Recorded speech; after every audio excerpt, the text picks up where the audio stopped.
اعوذ باللہ من الشیطان الرجیم بسم اللہ الرحمن الرحیم السلام علیکم ورحمۃ اللہ وبرکاتہ۔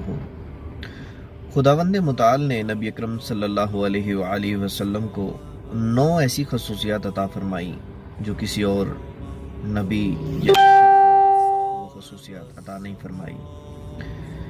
جناب ام ہانی بنت ابو طالب روایت کرتی ہیں کہ نبی اکرم صلی اللہ علیہ وآلہ وسلم ارشاد فرماتے ہیں کہ خداوند عالم نے دین اسلام کو میرے ہاتھ پر ظاہر فرمایا اور قرآن مجید کو مجھ پر اتارا، اور کعبہ کو خود میں محمد نے فتح کیا اور مجھ کو تمام مخلوقات سے افضل بنایا، اور مجھے بنی آدم کا سردار قرار دیا، اور آخرت میں قیامت کی زینت بھی مجھے قرار دیا۔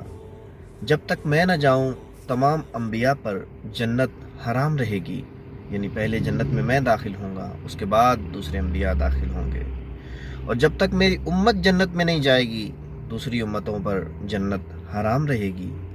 اور اللہ تعالیٰ نے خلافت کو روز قیامت تک میری اہل بیت میں قرار دیا، اور جو اس کا منکر ہے وہ ذات خدا کا منکر ہے۔ الخصال جلد دوم صفحہ نمبر 127 حدیث نمبر 1۔